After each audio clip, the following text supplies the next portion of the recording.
All right, guys, good morning. This is Subatomic 106, and this is for AP Chemistry. The topic is Electron Affinity and Electronegativity. So we're going to start with a quick little review here, and that is the concept of effective nuclear charge. And I put it in my own words that effective nuclear charge is just the strength with which an element pulls its electrons towards its own nucleus. So what's the force on the electrons inward? Effective nuclear charge determines four things. There's four. The first one is atomic radius. Second is ionization energy. And we had notes covering those already, so I'm marking those as done. And what I'm talking about today are the last two, electron affinity and electronegativity. So we're going to start with this concept of electron affinity.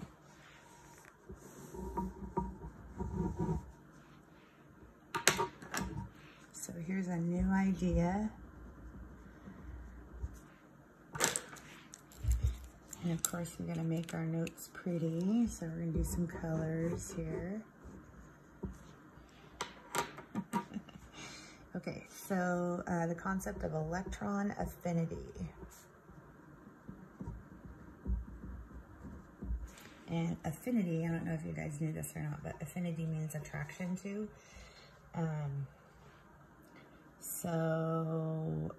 Electron affinity is the attraction that an element has to an electron, but it's measured in energy that's released, and actually I'll write that down, start there. Energy that is released or absorbed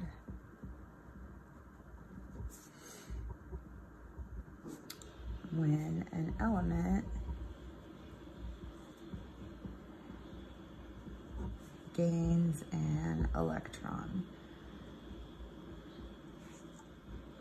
So you could think of it as the opposite of ionization energy. Because ionization energy is how much energy is needed to pull an electron away from an element. Where electron affinity is how much energy is released, and sometimes energy is absorbed when an element gains an electron.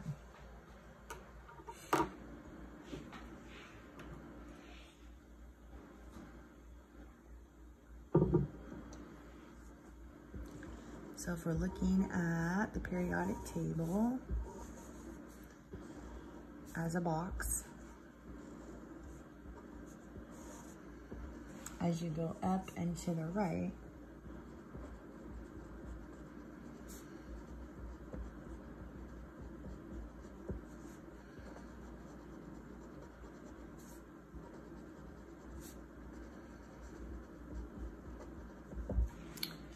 as you go up and to the right, electron affinity becomes more negative. So that means that the elements up here really want electron to be added to them, and these guys down here do not want electrons to be added to them as much. And the other thing I'm going to add to this is our noble gases are not a part of this trend. So we would look at these starting with the halogens. Noble gases have a positive electron affinity, meaning that they don't want to gain electrons at all. So as you go up and to the right, electron affinity becomes more negative. And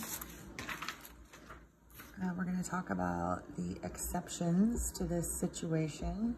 I just told you the first one. Noble gases have positive electron affinities. meaning you have to force a noble gas to take an electron. Because their shells are perfectly full.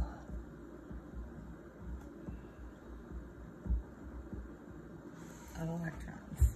So they are happy as they are. And then the other exception, so there's exception number 1. Exception number 2 would be when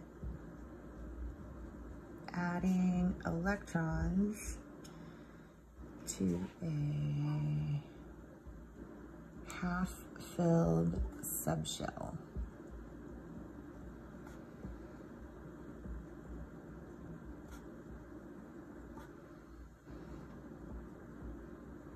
The electron affinity will be positive.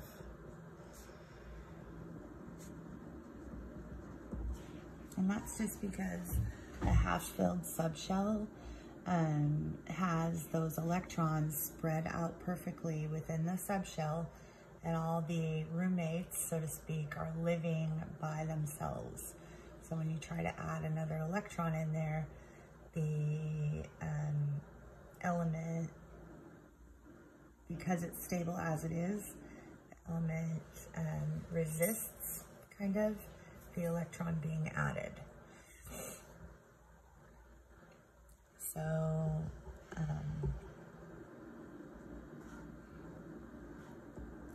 the electrons are spread out in the subshell.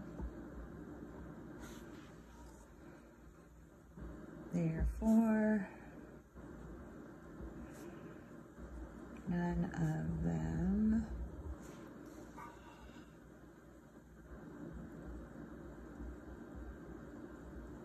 will want to pair up.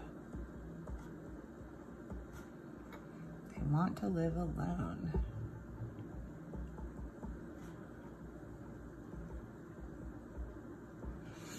So for example,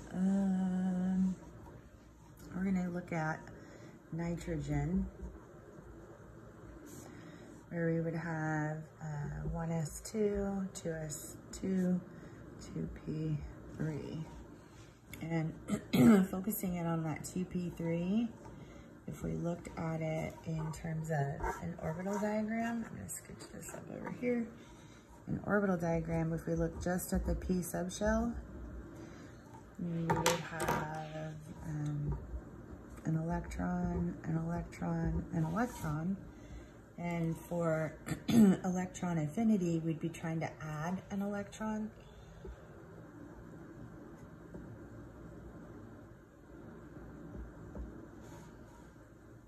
So we'd be trying to add an electron to one of these subshells, or excuse me, one of these orbitals within the subshell. And so I'll put that in a different color. I'm trying to add an electron.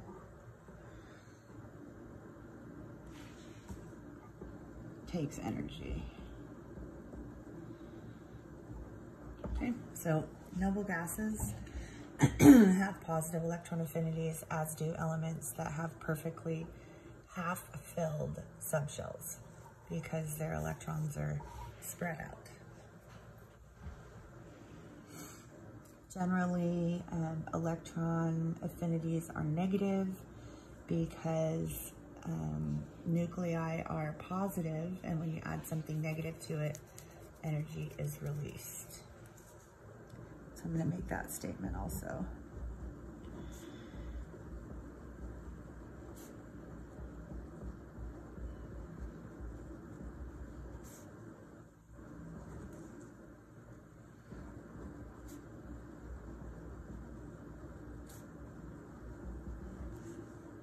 Oops, electrons are positive. Electrons are negative. And the nuclei are positive, so they're attracted to each other.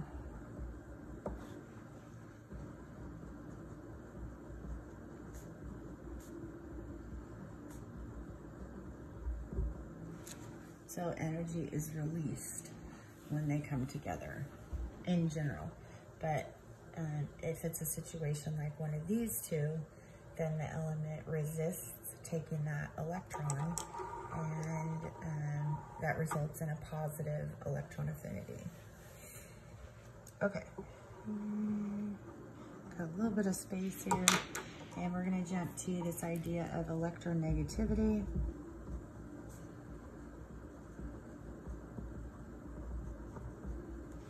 And we talked about electronegativity quite a bit in Chem 100, but electronegativity is the ability of an atom to pull electron towards itself in a bond.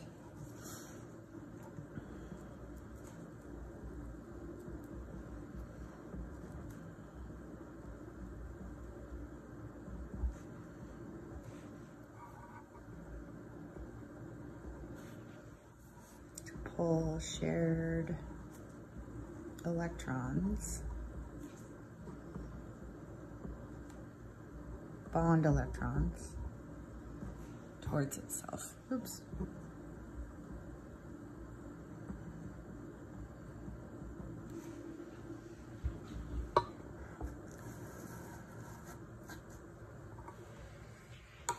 So for instance, let's say we have a bond between carbon and fluorine. There's a bond right here. Remember that each bond is 2 electrons. And I'll show you the trend here in just a second, but fluorine is more electronegative than carbon. So these 2 electrons want to spend more time over by the fluorine. So the bond electrons are more attracted to the fluorine.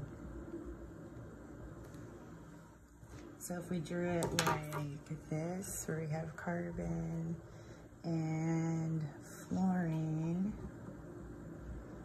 and they're sharing this pair of electrons. The electrons, if we looked at time spent, the electrons are spending sort of more time over by the fluorine, and the carbon gets, you know, sort of ignored, if you will. So the fluorine, because it's spending more time with the electrons, gets a partial negative charge to it.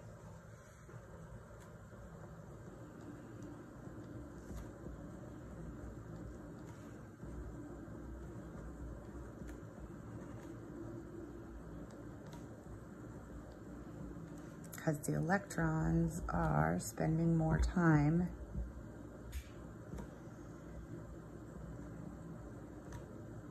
with the fluorine. Okay, so I bet you're wondering why I'm leaving this space blank. And what I'm going to do is, of course, draw our trend. Here is the periodic table, and I'm going to add in our noble gases and cross them out. Noble gases are not a part of this trend because they do not bond.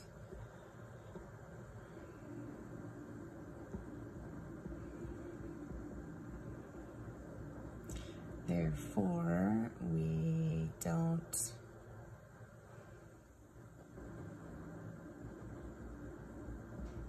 no measure of electronegativity.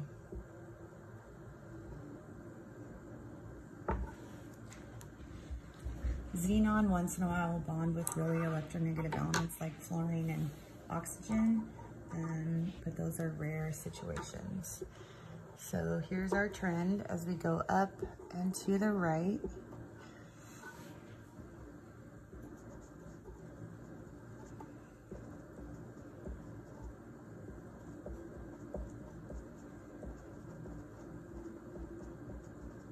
As we go up and to the right, the elements become more electronegative. So right here, this little guy right here, Fluorine is the most electronegative element.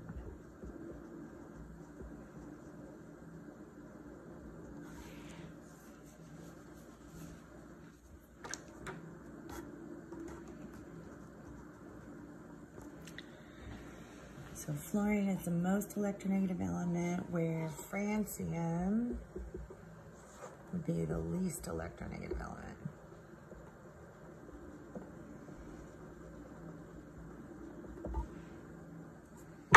So fluorine's like a big electron pig, and francium's like giving away its electrons.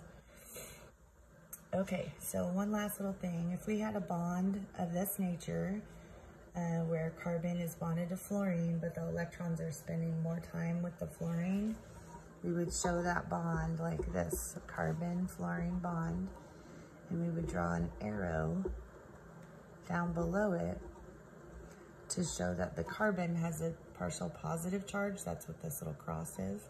And the arrow points to where the electrons are spending more of their time. And we would call that a polar bond.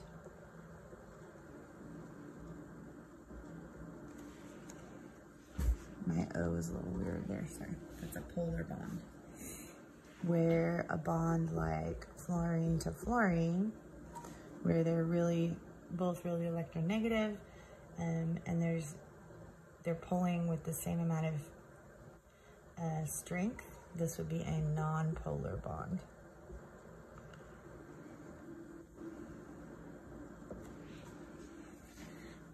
And would not have this arrow shown. That's called the dipole vector. And we'll get more into that a little bit later on. Okay, so I'm going to zoom, well, hang on, I'm gonna move my camera. And zoom out so you can get the whole thing. There it is. Okay. So I hope you guys are doing good, and I will see you in class. Bye.